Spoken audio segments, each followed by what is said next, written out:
ഭാഷകൻ അധ്യായം 46. ജോഷുവയും കാലെബും. നൂനിന്റെ പുത്രൻ ജോഷുവ യുദ്ധവീരനും പ്രവാചകന്മാരിൽ മോശയുടെ പിൻഗാമിയും ആയിരുന്നു. അവൻ തന്റെ നാമത്തിനൊത്ത് ദൈവത്തിന്റെ തിരഞ്ഞെടുക്കപ്പെട്ടവർക്ക് ഉത്തമനായ രക്ഷകനുമായിരുന്നു.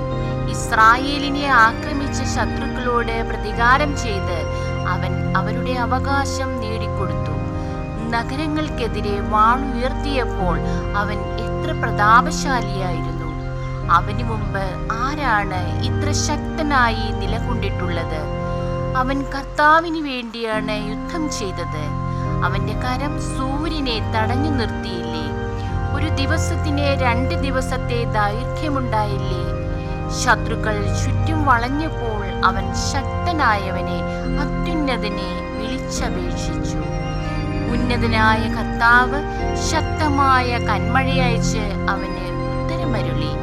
ആ ജനതയെ അവൻ യുദ്ധത്തിൽ കീഴടക്കി. ബത്ഹോറൻ ഇറക്കത്തിൽ വെച്ച് അവൻ ശത്രുക്കളെ നശിപ്പിച്ചു.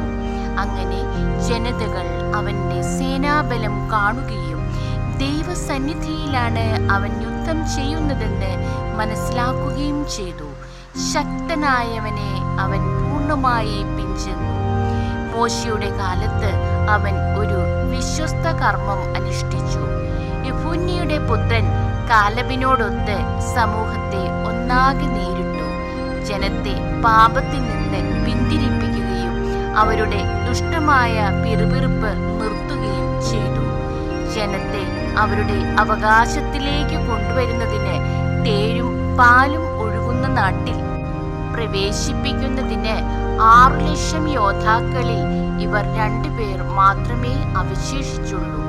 കർത്താവ് കാലെബിന് ശക്തി കൊടുക്കുകയും അത് വാർദ്ധക്യം വരെ നിലനിൽക്കുകയും ചെയ്തു. അവൻ മലമ്പ്രദേശം കൈയടക്കി മക്കൾക്ക് അവകാശമായി നൽകി.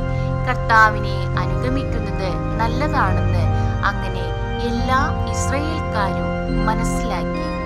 ന്യായാധിപന്മാർ. സാമുവേൽ. അവിശ്വസ്തത അറിയാത്ത ഹൃദയത്തോടു കൂടിയ കർത്താവിൽ നിന്ന് പിന്തിരിഞ്ഞു പോകാത്ത അനേകം ന്യായാധിപന്മാരുണ്ട്. അവരുടെ സ്മരണ അനുഗ്രഹീതമായിരിക്കട്ടെ. ശവകുടീരങ്ങളിൽ നിന്ന് അവരുടെ അസ്ഥികൾ നവജീവൻ പ്രാപിക്കട്ടെ. സംപൂജ്യരായ അവരുടെ നാമം പുത്രന്മാരിലൂടെ ജീവിക്കട്ടെ. കർത്താവിന് പ്രിയങ്കരനും അവിടുത്തെ പ്രവാചകനുമായ സാമുവേൽ രാജ്യം സ്ഥാപിക്കുകയും ജനത്തിന് അധികാരികളെ അഭിഷേചിക്കുകയും ചെയ്തു.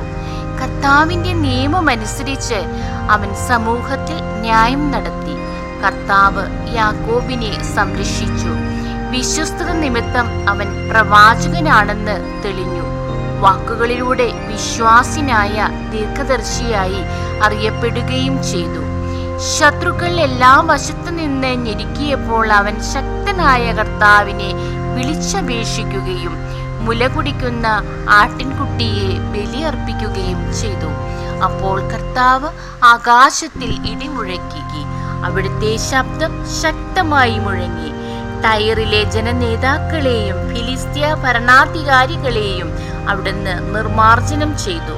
നിത്യനിദ്രയ്ക്ക് മുമ്പായി സാമുവേൽ കർത്താവിന്റെയും അവിടുത്തെ അഭിഷിക്തന്റെയും മുമ്പിൽ ജനത്തെ സാക്ഷി നിർത്തി വിളിച്ചു പറഞ്ഞു: ഞാൻ ആരുടെയും സ്വത്ത് കയ്യേറിയിട്ടില്ല, ഒരു ജോഡി ചെരുപ്പ് പോലും എടുത്തിട്ടില്ല, ആരും അവനിൽ കുറ്റം ആരോപിച്ചില്ല. നിദ്ര പ്രാപിച്ചതിന് ശേഷം പോലും അവൻ പ്രവചിച്ചു. രാജാവിനെ അവന്റെ മരണം മുൻകൂട്ടി അറിയിച്ചു. ജനത്തിന്റെ ദുഷ്ടത മായ്ച്ചു കളയാൻ മണ്ണിൽ നിന്ന് അവൻ സ്വരമുയർത്തി പ്രവചിച്ചു. ദൈവമേ, സ്തുതി അങ്ങേക്ക് യോഗ്യമാകുന്നു.